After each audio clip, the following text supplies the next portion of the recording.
भुवनेश्वर स्थित आंचलिक पाणीपाग विज्ञान केन्द्र पक्षर एक बड़ खबर सामना को आसी। बंगोपसागर घनीभूत हो भामुद्रिक झड़ ओडिशार केवल हालकर वर्षा हम। तेज क्यों जिला केते बना बसन तानी संपूर्ण अपडेट जाना ता आगु आम चैनल को सब्सक्राइब करूँ पाखर थोड़ा बेल आइकन प्रेस करूँ सांग सहित शेयर करूँ। चलतु डेरी नक खबर पूरा नजर पकाइबा। बंगोपसागर लघुचाप सामान्य अवपात और घूर्णिझड़र प्रभाव ओडिशा उपर पड़ो ना। तेज उपकूल ओडिशार हालकर वर्षा हबार संभावना रही। राज्यर अन्य अंचल आपाततः शुखिला रहिबो।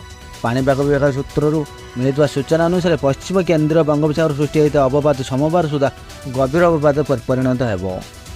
24 तारीख बेलू यह बात्यार रूप नहीं पारे। बात्या रूप ना यह नाम रमन बात्या सृष्टि होगा पर बांग्लादेश मुहां ओडिशा उपर यार विशेष प्रभाव पड़ो ना। पाणीपाग विशेषज्ञ प्रोफेसर सुरेन्द्रनाथ पशुपाल कहते कटक भुवनेश्वर ब्रह्मपुर और राउरकेलार पाग शुखिला रहिबो। 23 और 24 तारीख यही सब जिले में वर्षा संभावना कम अच्छी। 23 पुरी पारादीप केन्द्रापड़ा और समुद्र सलग्न अंचल हल्का। 24 तारीख केन्द्रापड़ा चांदबाली भद्रक बालेश्वर स्वल्प वर्षा हो पारे।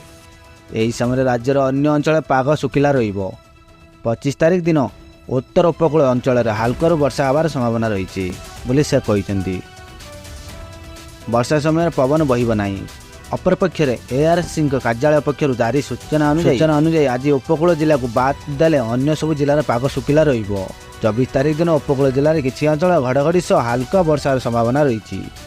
एमध्य केउंझर मयूरभंज अनुगुल ढेंकानाल बौद्ध कंधमाल रायगढ़ कोड़ापुट मालकानगिरी जिले में सामान्य वर्षा हो पाए। यह समय समुद्र अशांत रहा आशंका थी 26 तारीख पर्यंत समुद्र मध्य न जावाई मत्स्यजीवी मानक परामर्श दि जाइए।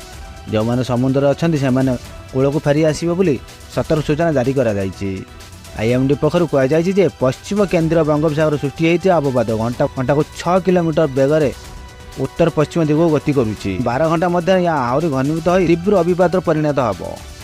या उत्तर पूर्व दिगरे गति कर परवर्ती 3 दिन मध्य पश्चिम और बांग्लादेश मुहां हो 24 तारीख में बात्यार रूप नहीं पारे बोली संभावना करा जायछि। आईएमडी निर्देशक डॉक्टर मृत्युंजय महापात्र कहते 23 और 24 तारीख उपकूल ओडिशा रे हालकर मध्यम धरण वर्षा सहित पवन हबार संभावना रही।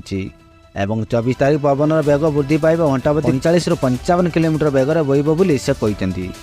अपरपक्षे वर्षा पर उपकूल जिला को सतर्क सूचना जारी कर तलिया अंचल उपर नजर रखा सह आवश्यक हेल्ले सुरक्षित स्थान को निर्देश दि जाए। या पाणीपाग लाटेस्ट अपडेट एथपाई आपण मैंने अलर्ट रुहतु।